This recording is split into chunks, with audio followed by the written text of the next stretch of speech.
Buenas noches, Dios les bendiga. Estamos en la clase de la Epístola a los Hebreos 2 y pues vamos a estar cubriendo partes del capítulo 6. El tema central va a ser: no es posible un segundo comienzo. Si usted puede prender su cámara, se lo agradecemos. Y vamos a estar cubriendo las páginas 111 a las 117, pero también yo voy a estar haciendo comentarios en referencia a esta enseñanza de hoy. Así que, pues, si yo les doy algún atisbo de que algo podría ser utilizado para el examen, por favor tome nota para que así no le coja por sorpresa después, ¿verdad? Muy bien.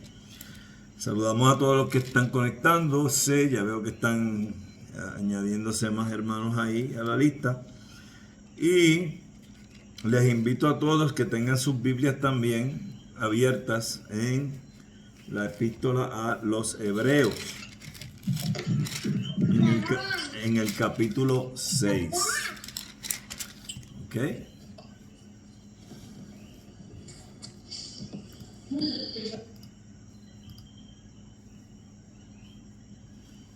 Muy bien. Vamos a orar. Padre Santo, Dios de la gloria, te alabamos, Dios. Te damos gracias nuevamente porque en este día hemos podido pasar un día donde tú, Señor, has tomado control de todas las cosas y nos hemos gozado y hemos podido hacer las cosas que tenemos que hacer, inclusive las del reino. Ahora te pedimos en esta clase que seas tú con los estudiantes y conmigo para que todos podamos salir edificados de la misma y recibamos las bendiciones que tu palabra ofrece. Te damos gracias por todos los hermanos que están en esta clase. Bendícelos a ellos y a sus familias. Hagamos esto en el nombre de Cristo Jesús. Amén. Muy bien, entonces vamos a comenzar. No es posible un segundo comienzo. Usted puede seguir la pantalla, puede seguir su Biblia si la tiene, porque precisamente vamos a estar leyendo lo que tiene el autor y yo voy a estar también haciendo unos comentarios en referencia a lo que vamos a estar tocando hoy, ¿ok? Capítulo 6, Hebreos, verso 1. Por tanto, dejando ya los rudimentos de la doctrina de Cristo, vamos adelante a la perfección, no echando otra vez el fundamento del arrepentimiento de obras muertas, de la fe en Dios, de la doctrina de bautismos, de la imposición de manos, de la resurrección de los muertos y del juicio eterno. Y esto haremos si Dios en verdad lo permite, porque es imposible que los que una vez fueron iluminados y gustaron del don celestial y fueron hechos partícipes del Espíritu Santo y asimismo gustaron de la buena palabra de Dios y los poderes del siglo venidero y recayeron, sean otra vez renovados para arrepentimiento, crucificando de nuevo para sí mismos al Hijo de Dios y exponiéndole a vituperio, porque la tierra que bebe la lluvia que muchas veces cae sobre ella y produce hierba provechosa a aquellos por los cuales es labrada, recibe bendición de Dios, pero la que produce espinos y abrojos es reprobada. Está próxima a ser maldecida y su fin es el ser quemada. Wow. Cuando leemos esos, definitivamente nosotros podemos ver la urgencia y la seriedad con la cual el escritor de la carta a los Hebreos se está dirigiendo a estos hermanos, y con la tajante y fuerte advertencia que habla de maldición y a fin que será quemada. Ok, vamos a mirar esto un poquito más allá. Vamos a estar también cubriendo lo que dice el doctor F.F. Bruce, pero también yo quiero decir unas cositas acá con referente a estos versos.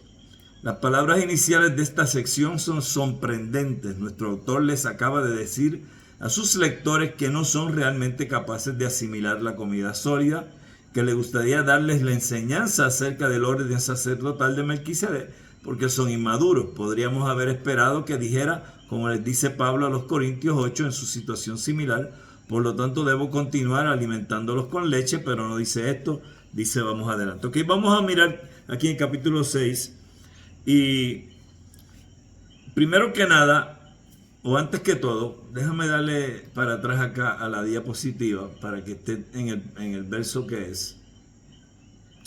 Ok. 6:1.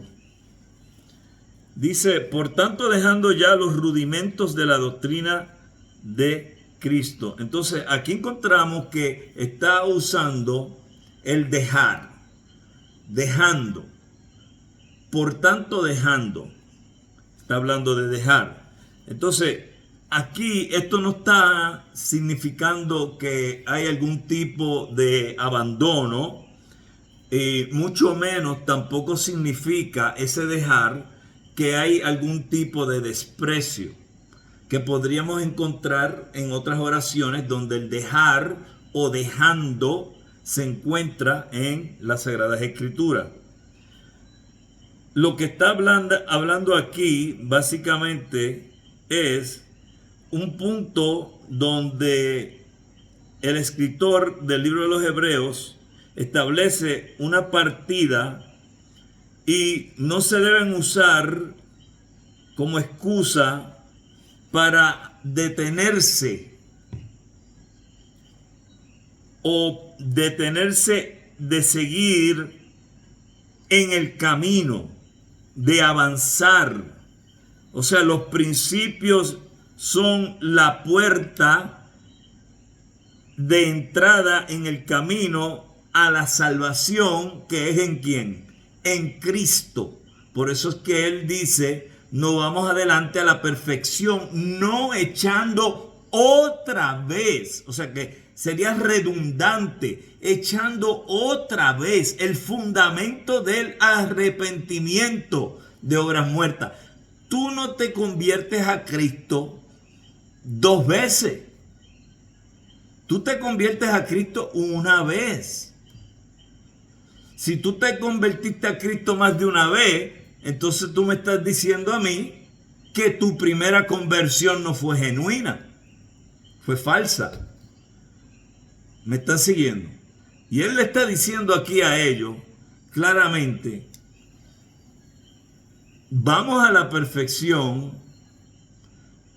pero no volviendo al fundamento de que ya nos arrepentimos y por ende nos convertimos y dejamos las obras muertas a un lado.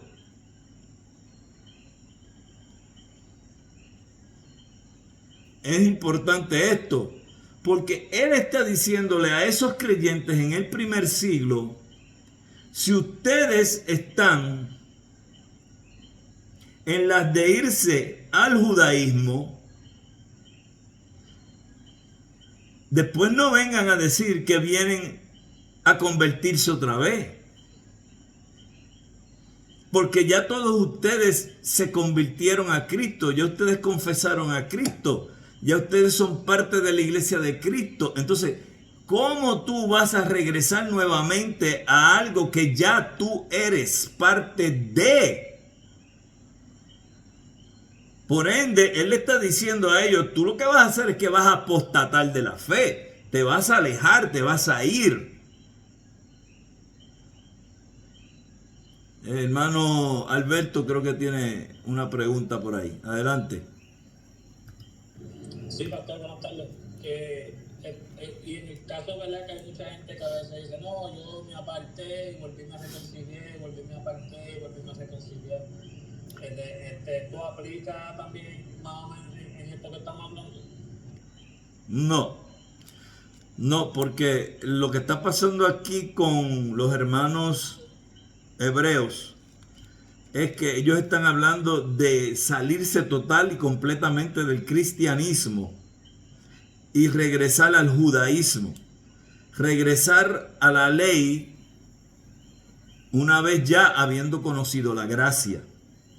Entonces nosotros normalmente a las personas que vemos que se apartan de los caminos del Señor, no abandonan el cristianismo, no apostatan de la fe, no niegan a Cristo, sino que se alejan de Cristo, siempre tienen ese temor de Dios, pero no están lo suficientemente envueltos en las cosas del Señor para poder decir que están sirviendo al Señor.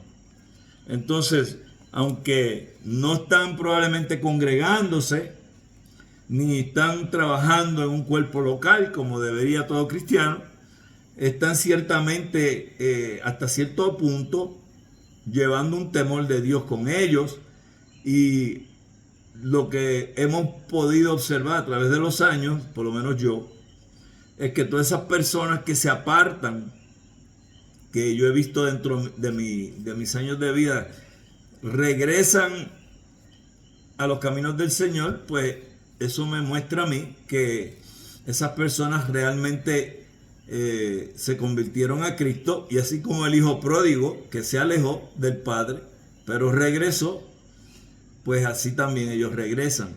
En este caso, en este momento histórico, estamos viendo que este grupo de hebreos, por las razones que ya en otras clases hemos hablado, precisamente la principal siendo la persecución, están pensando en tomar la decisión de dejar a Cristo y regresar al judaísmo. ¿Ok? Entonces, ¿qué pasa?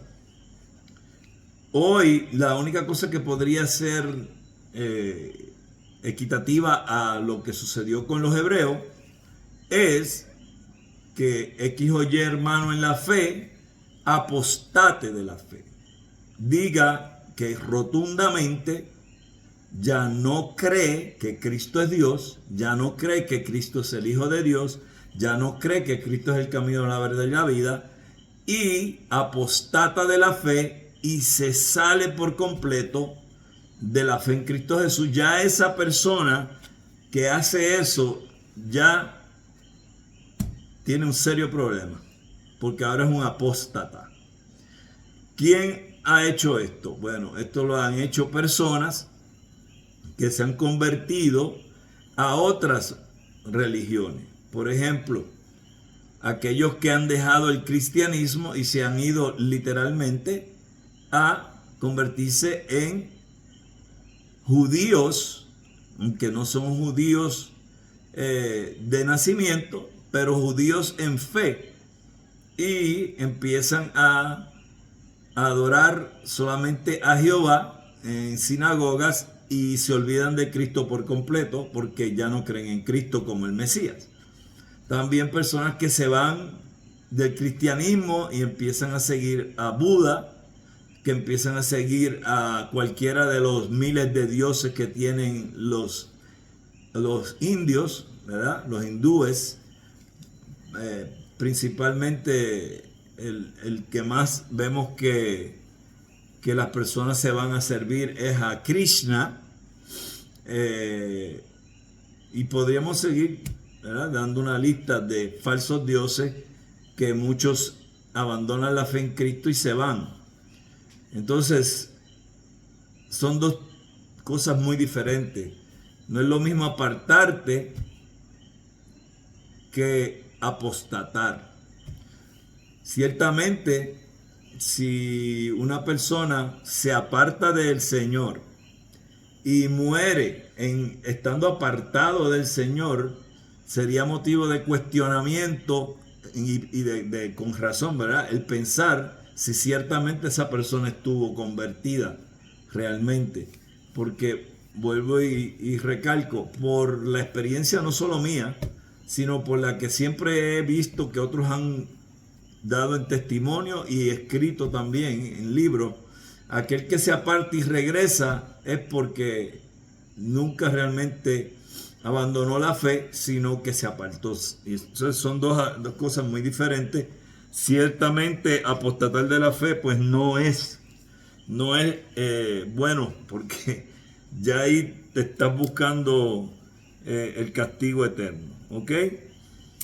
Hay quienes no creen en que se pueda apostatar de la fe. Hay quienes que piensan que todo aquel, yo pienso así hasta cierto punto, todo aquel que apostata de la fe fue que nunca tuvo fe. Y la razón que se piensa así es porque muchas personas en el tiempo que estuvieron dentro del cristianismo tampoco demostraron fruto. Entonces, cuando se van, no nos sorprende porque tampoco vimos ningún fruto en él. Y entonces, se fue. Casi todo el mundo piensa, pues yo me lo esperaba, porque es que realmente esta persona aquí no ha demostrado ningún fruto. ¿Ok? Y eso sucede. ¿Ok? Ahora bien, seguimos acá. Y entonces habla de algo muy interesante aquí, que se mencionó en la clase pasada, pero hoy tenemos que mencionarlo también, y que son los rudimentos de la doctrina de Cristo. Entonces, aquí estamos hablando de que el escritor de esta epístola a los hebreos está tocándoles a ellos una área sensitiva, ya que es bien claro que al mencionar esto, estos hermanos recibieron una instrucción inicial en referencia a la persona de Cristo. Por eso dice de la doctrina de Cristo. Por ende, ellos recibieron instrucción acerca de la persona de Cristo. O sea que ellos no eran ignorantes, ellos no eran personas que eran neófitos en referencia a eso en específico. ¿Y por qué eso es importante? Eso es importante porque no es lo mismo el que no sabe que el que sabe. Y ya él está claramente diciendo aquí, ustedes saben. No es como que ustedes no saben, ustedes saben. ¿Ok? Entonces, vuelve otra vez y menciona otro tipo de rudimento que es básico, que es la doctrina de bautismos. ¿Por qué? Porque se les enseñó que el bautismo era una ordenanza del Señor Jesucristo. Entonces ellos se les está dando toda esta información no porque no la sabían, sino porque precisamente la sabían. Y así hacer hincapié en el lugar donde ellos están y en el lugar que están buscando meterse. Entonces, el escritor de Hebreo está tratando de apelar a sus conciencias para que ellos piensen bien lo que van a hacer. Habla de imposición de manos. ¿Qué es imposición de mano? Imposición de mano es cuando las personas son ordenadas a los ministerios. Fíjate que, volvemos otra vez, no es información nueva para ellos. Él le está dando una recapitulación de todas las cosas que ya ellos sabían que iban a dejar atrás si regresaban a el judaísmo. La resurrección de los muertos, que así que Cristo murió, ellos iban a resucitar también como Cristo resucitó. El juicio eterno, que todos van a comparecer ante el tribunal de Cristo. Todas estas cosas ellos las sabían, se les habían enseñado. Entonces es importante que esto se entienda, porque asimismo de preocupante es para el escritor de Hebreo que estos hermanos se vayan de nuevo al judaísmo. El verso 6, y recayeron, sean otra vez renovados para arrepentimiento, crucificando de nuevo para sí mismo al Hijo de Dios. ¿Ve? Entonces, ¿cuántas veces fue Cristo crucificado? Una vez. Por eso cuando nosotros hacemos profesión de fe, es una profesión de fe y ya. Cuando tú te bautizas, si te bautizaste correctamente, en el nombre del Padre, del Hijo y del Espíritu Santo, es una vez, el bautismo es uno. Ahora, estamos en el siglo XXI, las cosas no son iguales que en el siglo I. En el siglo I estaba claro que el bautismo cristiano era uno y no había confusión en referencia a eso, porque era uno.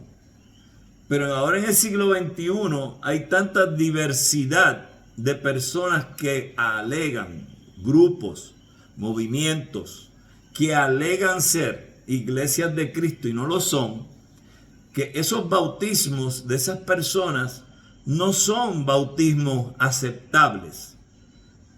Y por ende, cuando esas personas llegan, que vienen de una secta, a una iglesia de sana doctrina, uno de los deberes del pastor es preguntar dónde fueron bautizados, para entonces saber si esa persona requiere ser bautizada bíblicamente o no. Porque si se bautizó en una secta, pues tiene que ser bautizado otra vez, porque ese bautizo no cuenta. ¿Okay? Igual que en el caso de los que somos credobautistas. Los que somos credobautistas, que eso no quiere decir que solamente son los bautistas, también los pentecostales son credobautistas. Y la gran mayoría de las denominaciones evangélicas son credobautistas. Es bien raro que una congregación que es credobautista te va a aceptar a alguien que fue bautizado cuando fue un infante. Pero aquí el escritor de los Hebreos le está diciendo, si nosotros vamos a nuevamente tener que repetir, lo que estamos haciendo es avergonzando lo que hizo Cristo por nosotros. Por eso en el verso 7, él dice, y exponiéndole ¿a qué? A vituperio, exponiéndole a vituperio.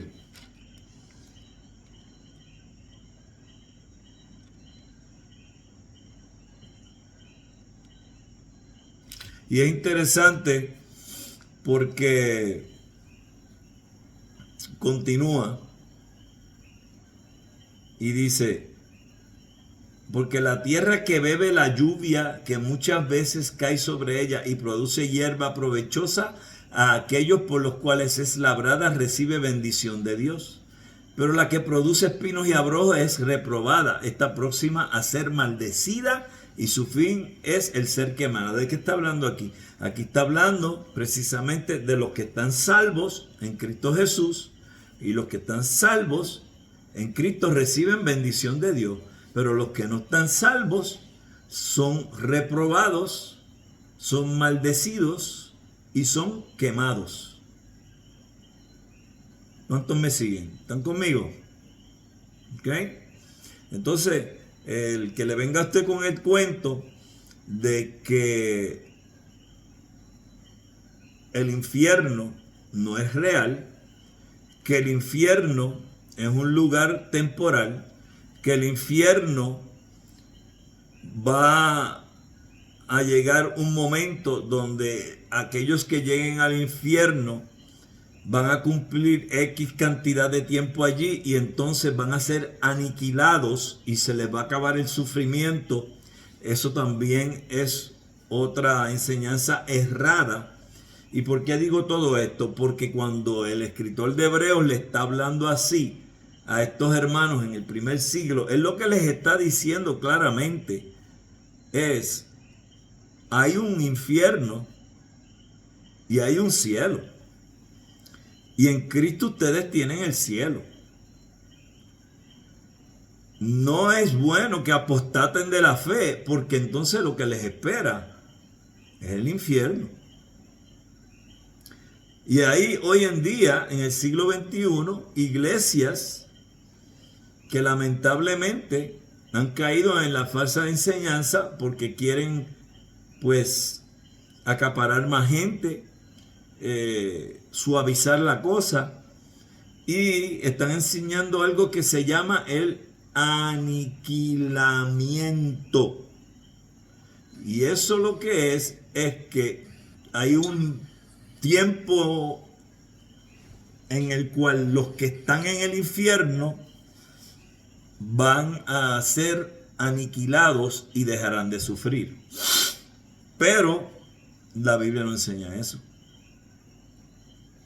La Biblia lo que enseña es precisamente que el infierno está ahí para una eternidad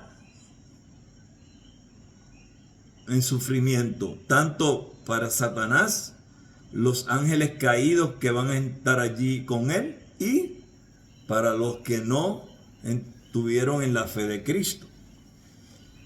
Obviamente sabemos que los santos del antiguo pacto que se salvaron por fe van a estar en el cielo, pero aquellos que también en el Antiguo Testamento rechazaron a Jehová también se van para el infierno. Entonces no podemos ponerle frosting a un bizcocho que está podrido. Ya el bizcocho está podrido, no lo trates de endulzar con frosting, porque cuando le metas el mordiscazo te va a saber malo, porque ya está podrido el bizcocho. El infierno es real y él le está diciendo a esta gente: no, ni coqueteen con apostatar de la fe, porque las consecuencias son graves. ¿Ok? Eso es lo que está pasando aquí. Muy bien. Ahora, siguiendo acá con lo que nos dice nuestro hermano F.F. Bruce. Él continúa, ¿verdad?, con esta ponencia que está trayendo el escritor de los Hebreos acerca de lo que hablamos la semana pasada en referencia a la alimentación de estos individuos que estaban en ese momento y que aún necesitaban leche. De todos modos, vaya a ir adelante con la provisión. Por ahí alguien me tiene un micrófono. Por ahí está. Okay. De todos modos, vaya a ir adelante con la provisión de alimentos sólidos. Pero él no dice de todos modos, dice por tanto, dejando ya los rudimentos de la doctrina de Cristo, vamos adelante a la perfección. ¿Por qué dice por tanto? Probablemente porque la condición particular de inmadurez de sus lectores es tal que solo una apreciación de lo que implica el sumo sacerdocio de Cristo puede curarla. Sus mentes requieren ser ejercitadas y esto las ejercitará como ninguna otra cosa puede hacerlo. Ok, vamos a mirar acá. Si tienen su Biblia,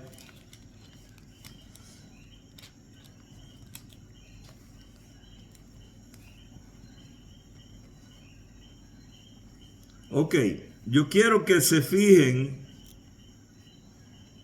en el verso 4 del capítulo 6. Verso 4 del capítulo 6. Porque es imposible que los que una vez fueron iluminados, ¿ok?, y gustaron del don celestial y fueron hechos partícipes del Espíritu Santo. 5. Y asimismo gustaron de la buena palabra de Dios y los poderes del siglo venidero, y recayeron, sean otra vez renovados para arrepentimiento, crucificando de nuevo para sí mismos al Hijo de Dios y exponiéndole a vituperio. Ok, vamos a coger esto, aunque ya lo expliqué hasta cierto punto, pero quiero que entiendan lo que está pasando aquí también. Habían recibido instrucción en la verdad bíblica por medio de lo que era el intelecto para entender el evangelio. Pero hay una diferencia aquí que tenemos que hacer clara, y esto tanto le aplicaba a ellos como nos aplica a nosotros hoy en día. El entender el evangelio con el intelecto no significa que usted está salvo. Porque usted tiene que entender el evangelio con el espíritu. Entonces, usted tiene que nacer de nuevo, y ese nacimiento de nuevo es una combinación tanto intelectual como espiritual. Por eso Cristo dijo, de cierto os digo, que si no naciereis de nuevo, no podrás entrar en el reino de los cielos. ¿Están conmigo, verdad? Entonces, ¿a quién le está hablando a estos hebreos? Y le está diciendo, algunos de ustedes están creyendo intelectualmente. Y algunos de ustedes han creído espiritualmente. Tanto en lo intelectual como lo espiritual. Y esos que creyeron intelectual o espiritualmente son los que verdaderamente se convirtieron a Cristo. Los que creen solamente intelectualmente, no. Porque hay que nacer del Espíritu. ¿Me siguen?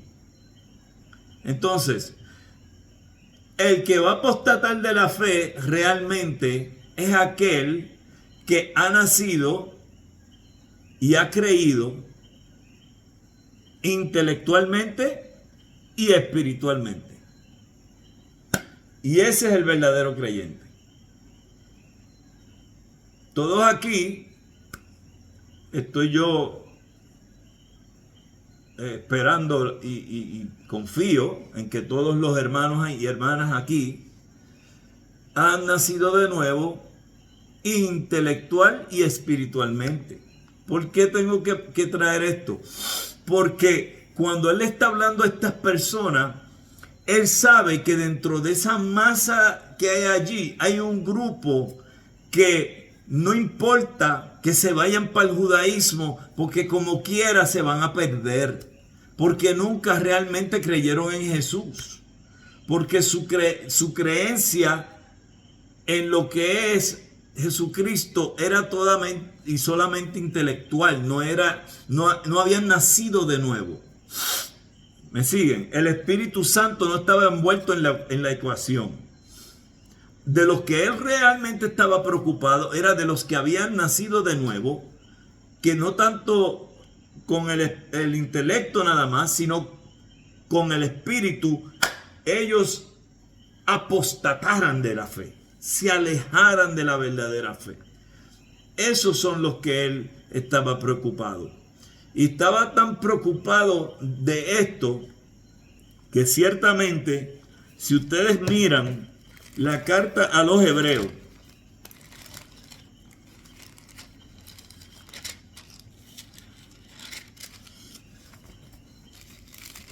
que volvemos y recalcamos, no sabemos quién la escribió.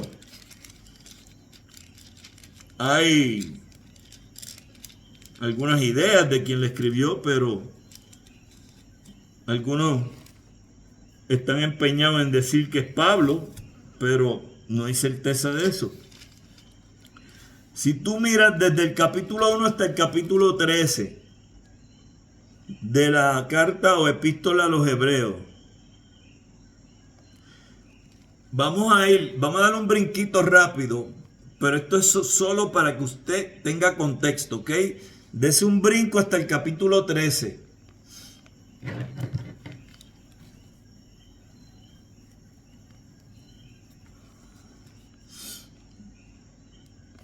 Ok, entonces,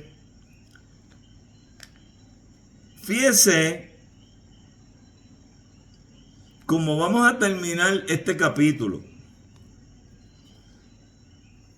Pastor, ¿por qué está dando ese brinco? Bueno, porque nosotros no vamos a llegar acá en esta clase. Esa es la realidad. Y hay cosas que yo les dije que yo no quiero que ustedes se pierdan de saber. Entonces, esto le va a dar a usted por lo menos un contexto lejano de donde estamos ahora para entender todo lo que está pasando con los hebreos. Vámonos al 13:20. Y el Dios de paz, que resucitó de los muertos a nuestro Señor Jesucristo, el gran pastor de las ovejas, por la sangre del pacto eterno, os haga aptos en toda obra buena, para que hagáis su voluntad, haciendo en él vosotros lo que es agradable delante de él por Jesucristo, al cual sea la gloria por los siglos de los siglos. Amén. Ahora escucha esto, verso 22, muy importante, verso 22 del capítulo 13. Os ruego, hermano. Fíjate si es importante que yo lo tengo en mi Biblia ahí en amarillo. Míralo, ahí está, en amarillito lo tengo. ¿Ok? Os ruego, hermanos, que soportéis la palabra de exhortación, pues os he escrito brevemente. Dice él brevemente. Son 13 capítulos. En aquel tiempo no teníamos capítulos ni versículos. Era un rollo continuo, ¿verdad? Y él dice brevemente. ¿Ok? Y mira todo lo que hablaba aquí. Pero él les dice brevemente. Sabed que está en libertad nuestro hermano Timoteo, con el cual, si viniere pronto, iré a veros. Esto es uno de los pasajes que usan los que están diciendo que Pablo escribió esta carta. ¿Por qué? Porque Timoteo era discípulo de Pablo. ¿Me sigue? El problema es cuando vamos a diferentes áreas en la carta que encontramos cosas que sí parecieran ser de Pablo, pero otras cosas no.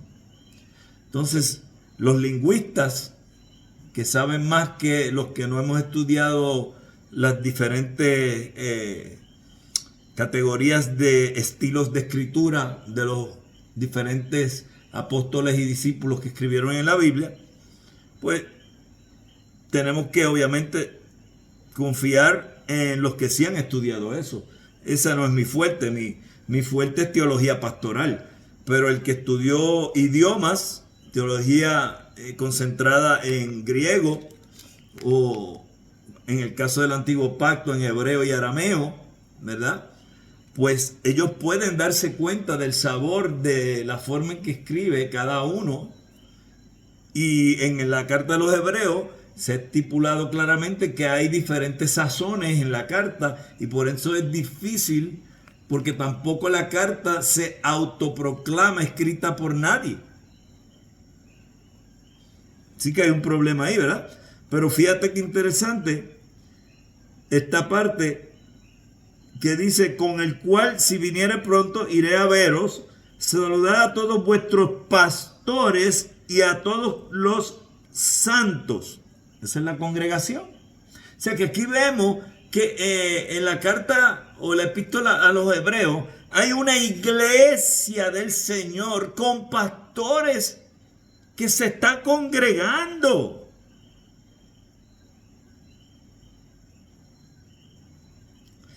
Los de Italia os saludan. O sea que el que escribe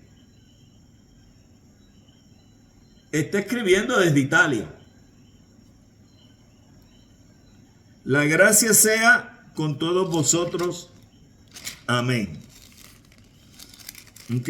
Entonces, es interesantísimo que nosotros podamos ver que esta carta se escribe en el año 100.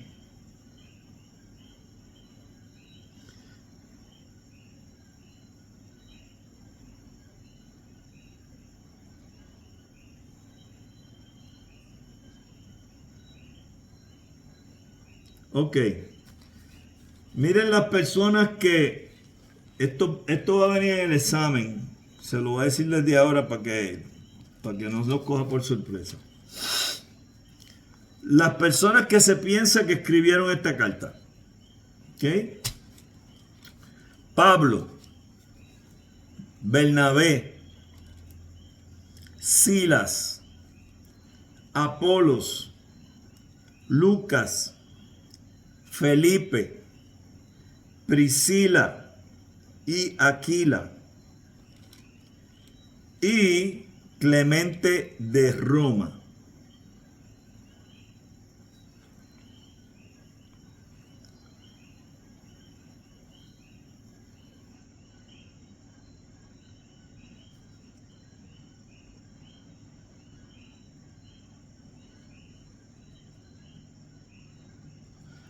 Entonces, ¿qué se hizo al tener tanta duda en quién escribió esta carta?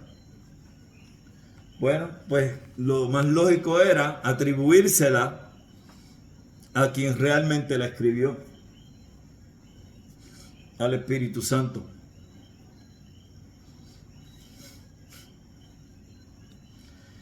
Porque, ¿qué vas a hacer? No te vas a poner a inventar. Entonces, mirar la lista tan extensa que hay de posibles escritores, pero la diferencia de estilos es tan grande que hay quienes dicen que fueron varias personas que la escribieron.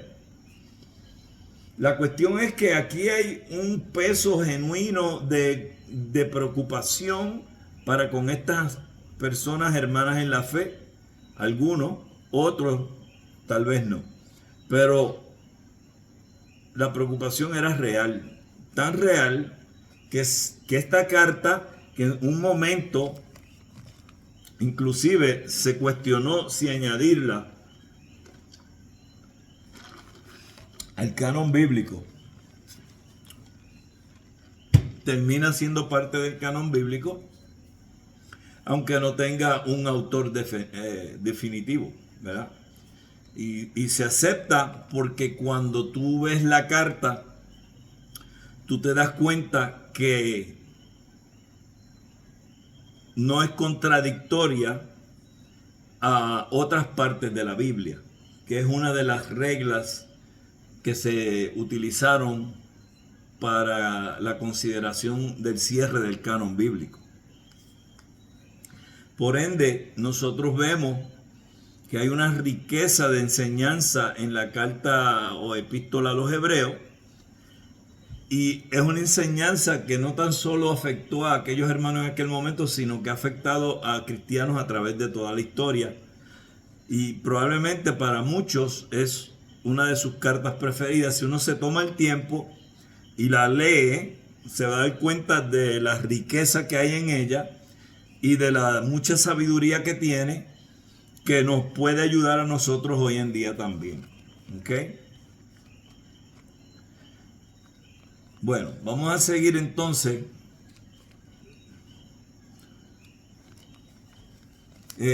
con lo que tenemos en la agenda del libro. Sobre la base de la lectura más probable del texto, doctrina o instrucción del verso 2 parece estar en aposición con fundamento del verso 1:11. Esto sugiere que echar un fundamento del arrepentimiento de la fe consiste en la instrucción acerca de abluciones o bautismos, imposición de manos, resurrección y juicio.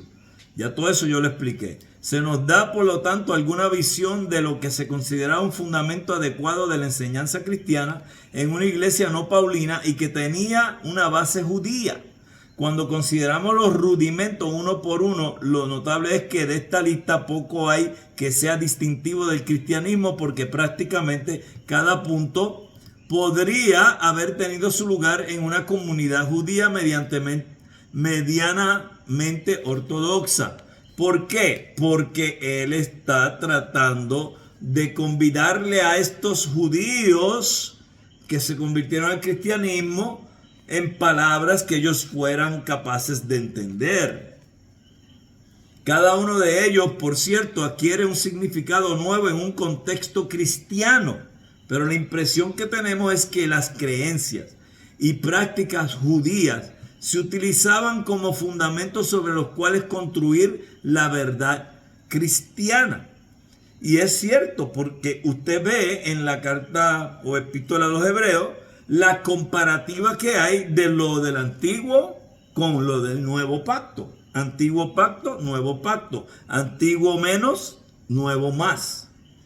Antiguo bueno, nuevo es mejor.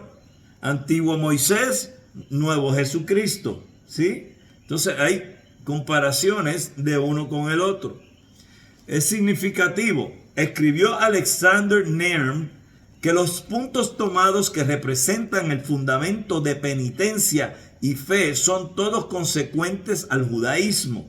Doctrinas de bautismo que poco naturales resultan los intentos de explicar este plural como referido al bautismo cristiano, imposición de manos, resurrección de los muertos, juicio eterno.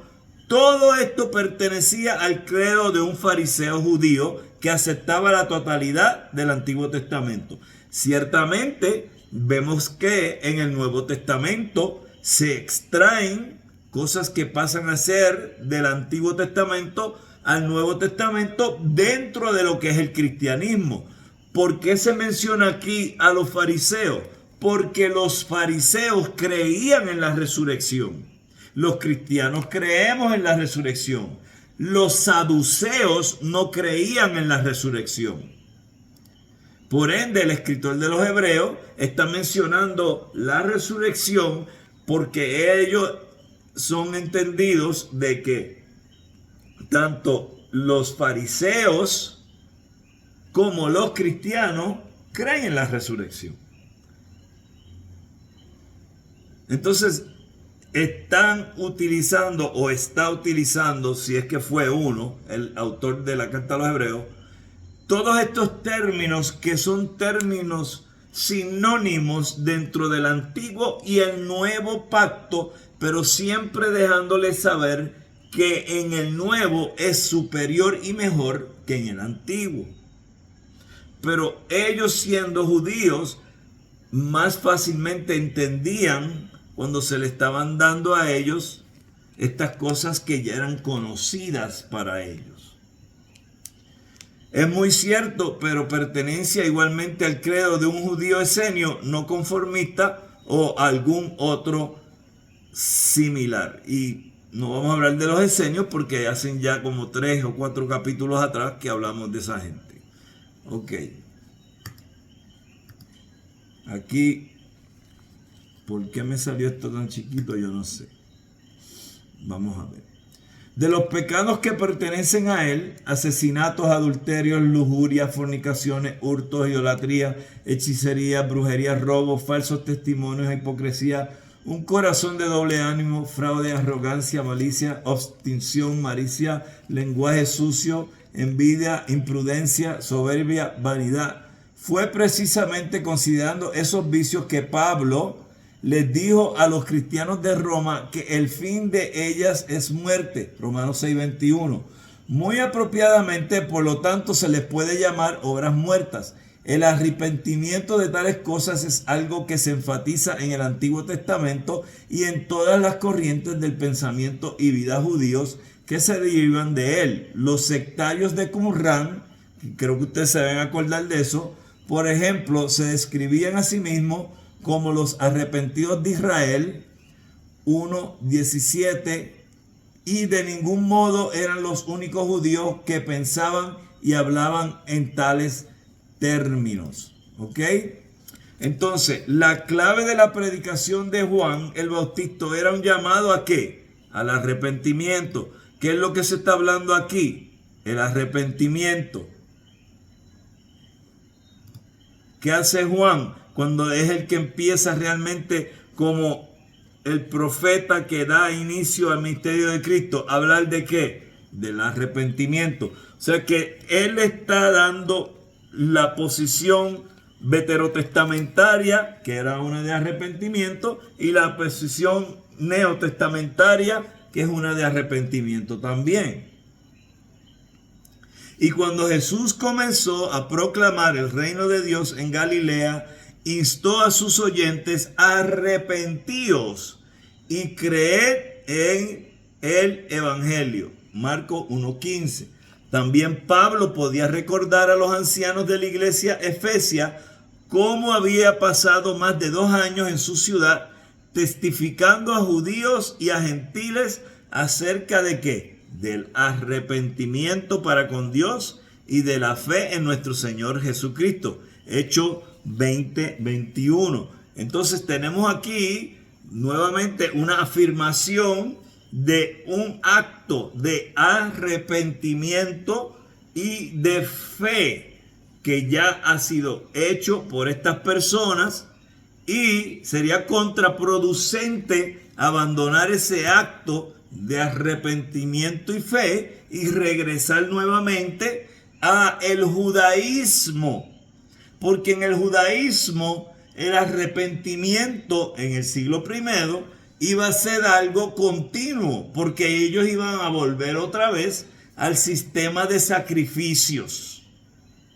En el caso del cristianismo, tú te arrepientes una vez. Te conviertes a Cristo, confiesas a Cristo una vez. Cristo murió en la cruz y fue el sacrificio perfecto una vez. Cristo murió y resucitó una vez. En el sistema judío, si ellos regresaban, era todo el tiempo, y el sacerdote, el sumo sacerdote, todos los años, teniendo que hacer lo mismo y lo mismo y lo mismo y lo mismo y lo mismo. Y volvían otra vez a un sistema que no era el sistema que Dios había planificado en la eternidad pasada, porque el sistema era el de Cristo. Que Cristo viniese, que Dios, el Verbo, se hiciera carne y muriese en la cruz y resucitara.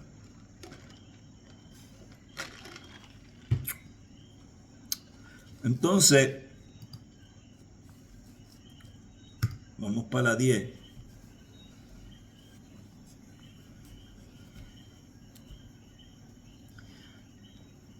Isaías 7:9. Si vosotros no creyereis, de cierto no permaneceréis.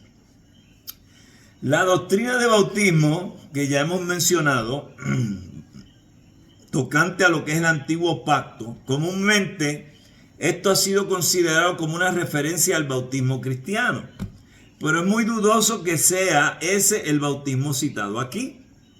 Por eso es que le dije que tenía que ver con el antiguo pacto este bautismo. Aparte del hecho de que la palabra esté en plural, puede ser significativo que nuestro autor no utiliza baptismo. Y ahí está mal escrito. Debería haberse escrito baptizo. Déjame ver si el libro lo tiene bien o lo tiene mal. Vamos a ver. Si ustedes lo encuentran antes que yo, me lo dicen.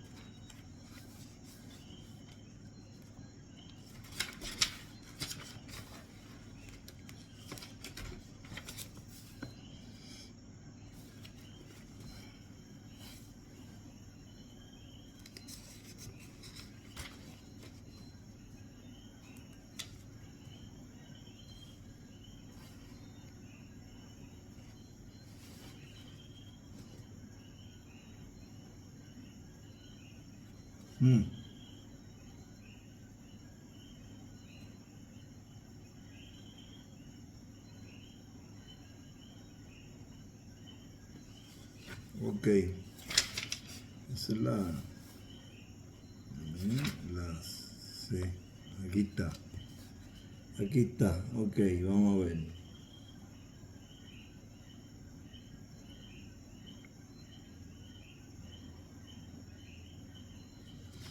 No sé por qué usaron esa palabra. Vamos a buscarlo. Que a mí no me gustan los misterios.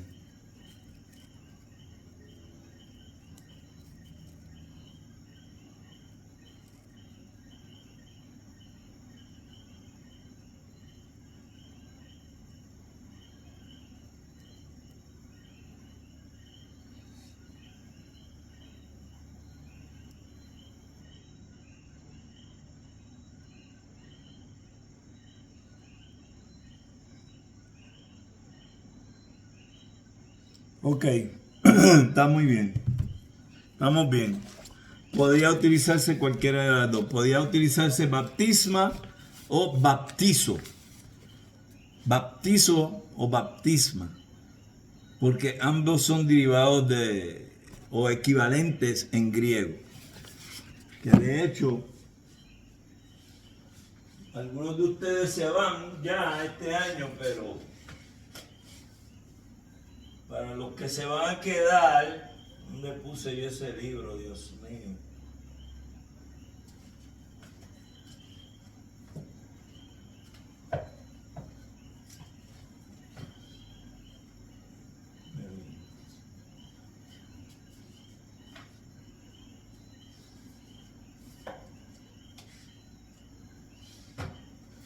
Me recogieron esos libros ahí y me cambiaron todo.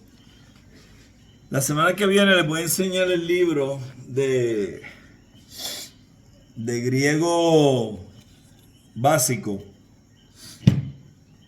porque ya tenemos varios que me han pedido que demos esa clase y obviamente pues va a ser como una electiva esa clase, ¿ok? Y lo que vamos a aprender realmente con esa clase va a ser más que nada el evangelio, el alfabeto y las palabras más usadas comúnmente en el nuevo pacto, ¿verdad? Porque si nos metemos en el antiguo pacto se nos complica el mundo, pero para poder empezar ya el trimestre que viene la vamos a ofrecer, ¿ok? Ya, ok, vamos a ver por dónde me quedé. El sustantivo, griego, regularmente utilizado en el Nuevo Testamento para denotar el bautismo cristiano y el bautismo de Juan, sino baptismos, que en sus otras dos apariciones incuestionables en el Nuevo Testamento, se refiere a los lavamientos ceremoniales judíos. Lavamientos ceremoniales judíos. No hay falta de instrucción acerca de estas cosas en el Antiguo Testamento, y esto proveía un fundamento mayor aún sobre el cual las verdades cristianas podían ser establecidas. Entonces, nosotros tenemos que entender que esto del bautismo no es algo que es solamente del cristianismo, pero más aún, tampoco es algo que es solamente de los judíos. Ciertamente, el cristianismo toma el bautismo, pero le da una connotación totalmente diferente. Si ciertamente tenía que ver con la purificación en el antiguo pacto, el bautismo, pues el escritor de Hebreos lo trae a colación para hacer la comparación entre el bautismo que encontramos en el antiguo pacto, en lo que es el mundo judío, y lo que es en el nuevo pacto, que ya es una enseñanza totalmente diferente a lo que representa el bautismo. Obviamente sabemos que ahora en el siglo XXI, pues es un problema porque muchas denominaciones y muchas sectas le están dando un significado diferente a lo que realmente debe ser del bautismo. Pero usted va a encontrar que en los tiempos de el primer siglo y antes del primer siglo, ya habían diferentes culturas que de alguna forma u otra bautizaban. ¿Por qué? Porque el agua siempre a través de la historia de la humanidad ha significado pureza. El agua siempre ha significado pureza. Ha significado limpiar.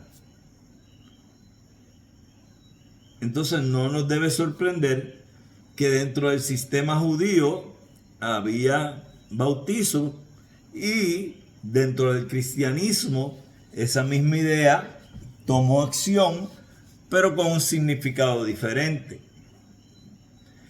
¿Qué hace el escritor aquí con esto? Bueno, pues él está dejándoles saber que así como ustedes conocen el bautismo veterotestamentario, ustedes ahora están bajo el bautismo de la gracia, bajo Cristo, y significa algo mucho más grande, más importante que lo que significaba el bautismo en el antiguo pacto.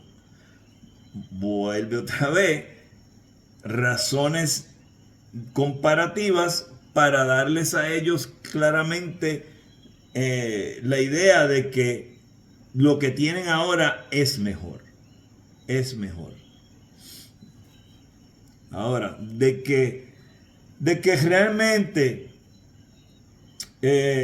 pudiésemos decir que ellos estaban convencidos, yo personalmente pienso que después de lo que sucedió con los primeros discípulos y apóstoles, y eso se corrió por todos lados, especialmente después de la resurrección de Cristo, yo creo que es bien raro o difícil poder llegar a la conclusión de que alguien, después de haber estado precisamente dentro del tiempo de ese primer siglo, donde la muerte de Cristo no había sucedido hacía tantísimo tiempo, que una persona, conociendo todo lo que se conocía y se sabía, que no creyera realmente en Cristo.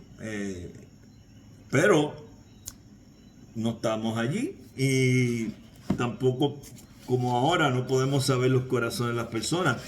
Pero fíjate que si tú analizas, estamos hablando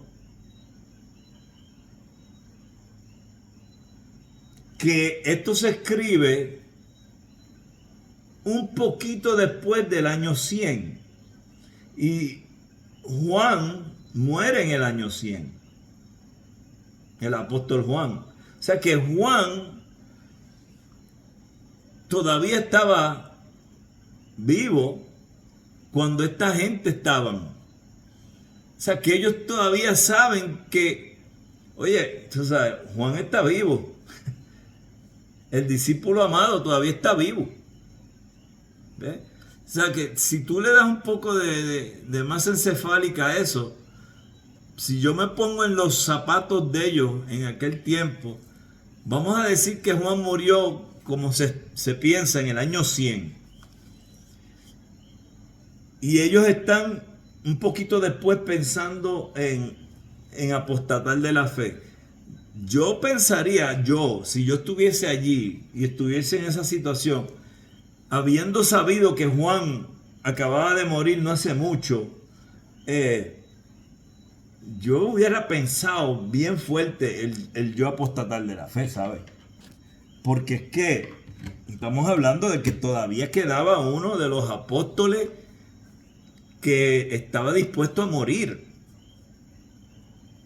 por la fe en Cristo.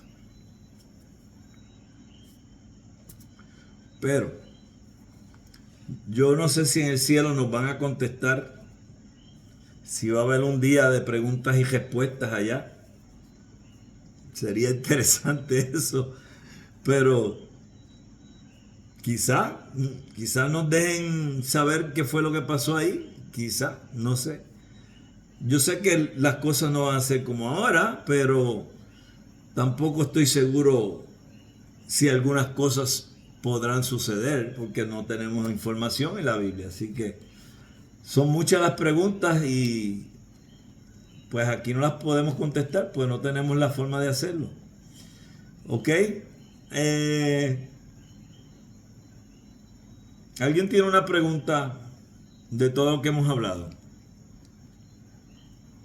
De los hermanos y hermanas que tengo por ahí conectados.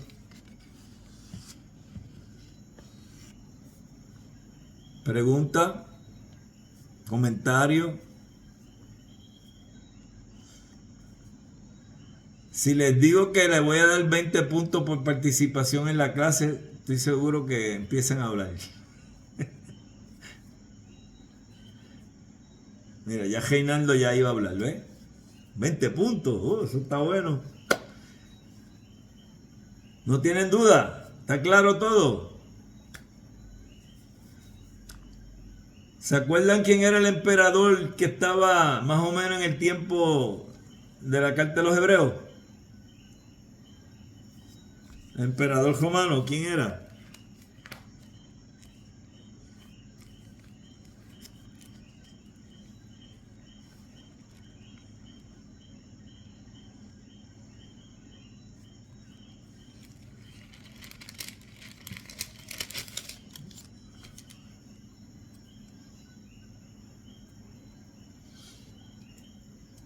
Bueno, se lo voy a dejar de asignación, está bien fácil. Si alguien lo sabe, escríbanmelo por ahí en los comentarios del chat.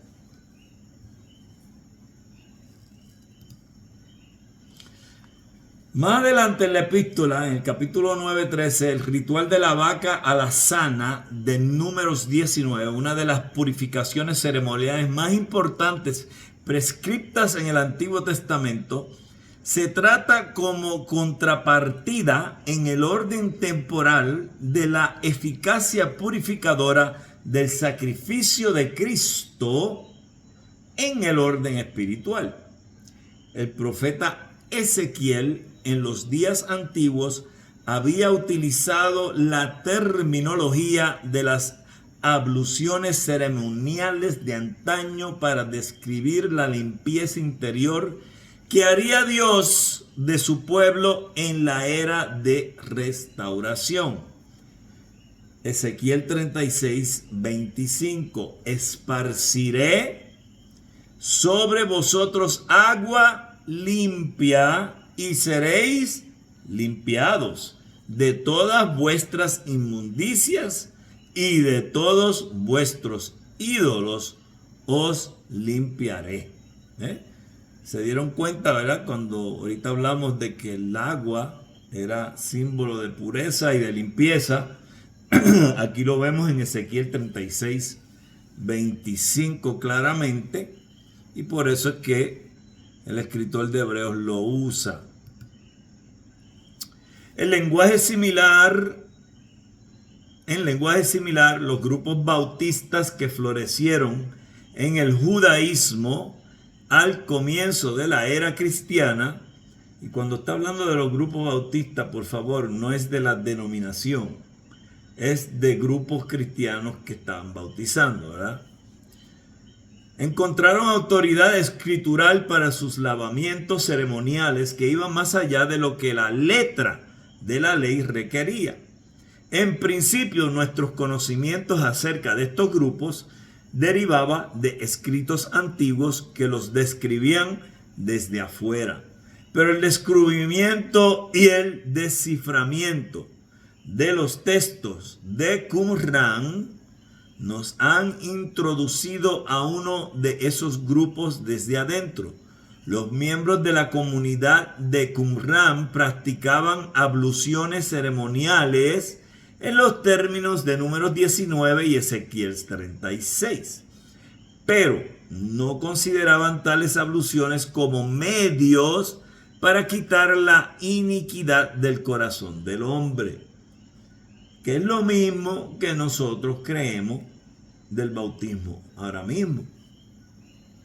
Nosotros no creemos que el bautismo te quita a ti ninguna iniquidad, ni te justifica, porque nosotros somos justificados por la fe en Cristo. El bautismo no tiene ningún poder de justificación. Solo por la sumisión a los mandamientos de Dios creían un hombre podía ser purificado interiormente, y hasta entonces los lavamientos ceremoniales no tenían ningún valor para él. Hay evidencia de que un grupo bautista de judíos de ese tipo se encontró en las tierras de la dispersión, tanto como en su lugar natal. La comunidad judía de Roma, en particular, probablemente perseveraba algunos rasgos característicos de este judaísmo no conformista, rasgos que fueron trasladados al cristianismo romano. Si la tradición apostólica de Hipólito puede ser confiable.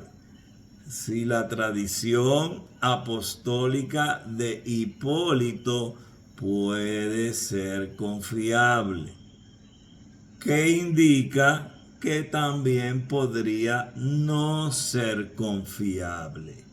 ¿Ok? Yo cojo todo lo que tenga que ver con la tradición romana como una pizca de sal. ¿Ok?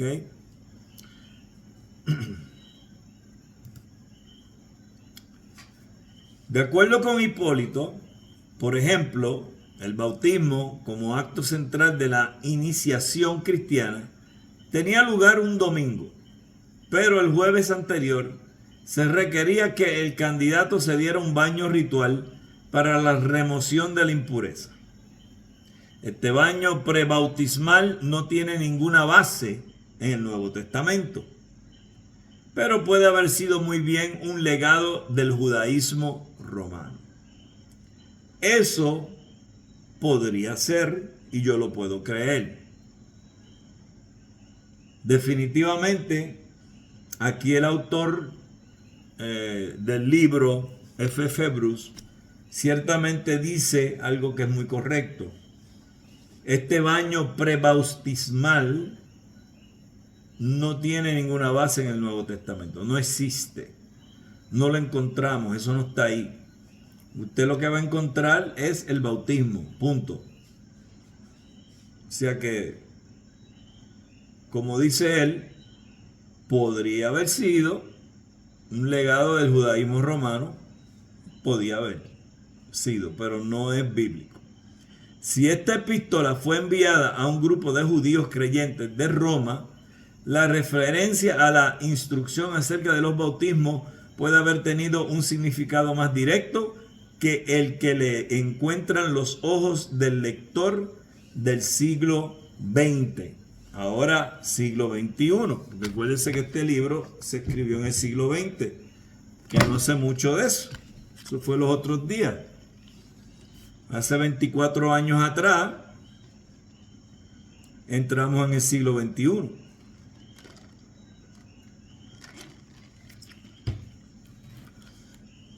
Muchos de nosotros nacimos en el siglo XX. Y vamos a morir en el 21, a menos que Cristo venga.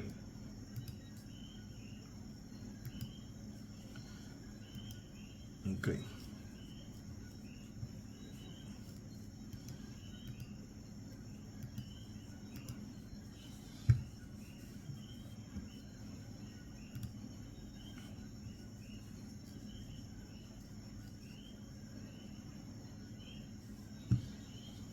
Ok, deme un break aquí.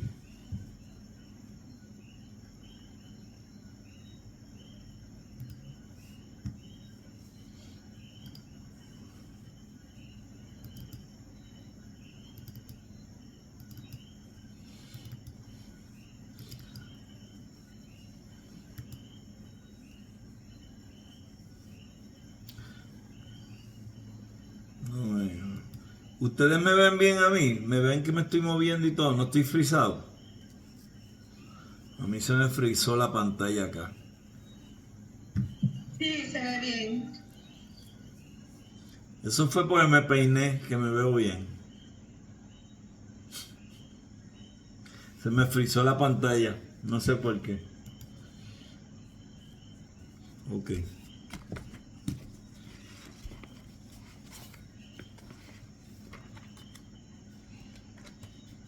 Simplemente.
Aquí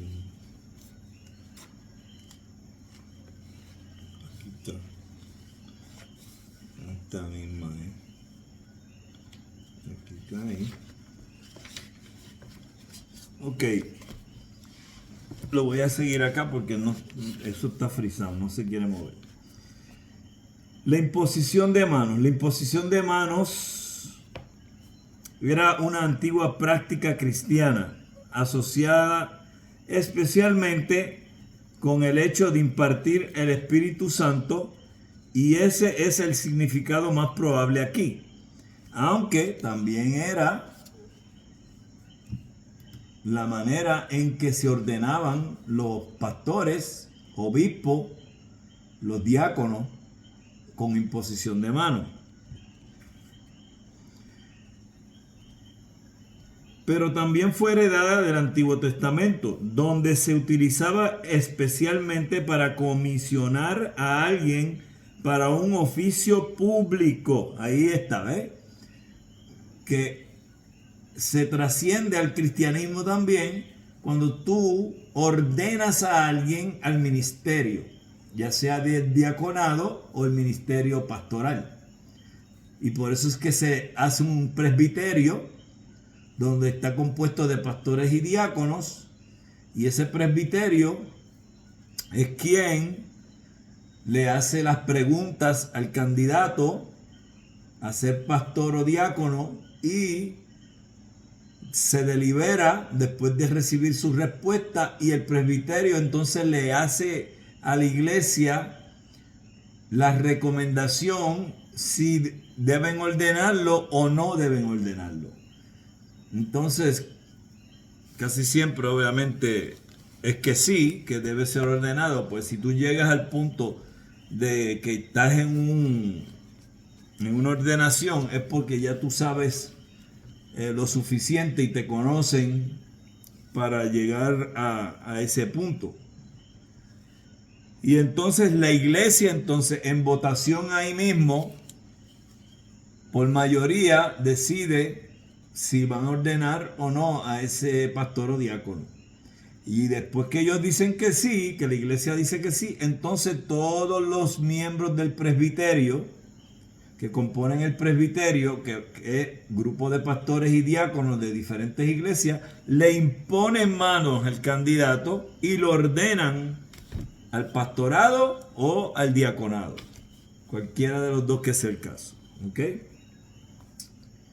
Entonces, encontramos que también lo usaban en el antiguo pacto para ser parte del ritual sacrificial. En el judaísmo rabínico el término aparece regularmente en el sentido de ordenación de ancianos. Ahí está. De ahí es que se toma y se utiliza en el cristianismo. ¿Okay? La mayoría de las iglesias van a tener una ordenación formal de sus pastores y sus diáconos. Si la iglesia no tiene una ordenación formal de pastores y diáconos, pues realmente tenemos que preguntarnos si es que no han leído bien la Biblia, porque encontramos en la Biblia que eso es parte de cómo debe funcionar la iglesia neotestamentaria. Vamos a terminar con la resurrección de los muertos. La resurrección de Jesús le dio importancia especial a esta doctrina en la iglesia, pero la doctrina como tal no era ninguna innovación en los tiempos del Nuevo Testamento. Fue sostenida, como sabemos, por los fariseos, que encontraron en ella la garantía de la esperanza ancestral de Israel sería realizada en perpetuidad. Fue enseñada expresamente en el Antiguo Testamento, Isaías 26:19, Daniel 12:2, y como Jesús lo señaló, fue enseñada implícitamente en una etapa anterior, cuando Dios, que es el Dios de los vivos, no de los muertos, se proclamó a sí mismo Dios de Abraham, de Isaac y Jacob, Éxodo 3:6, Marcos 12:26 y subsiguiente. ¿Ok? Y ahí lo vamos a parar.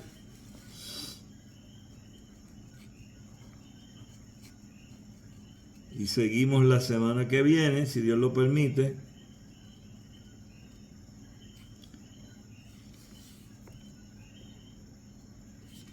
...118. Bueno, hasta aquí llega esta grabación.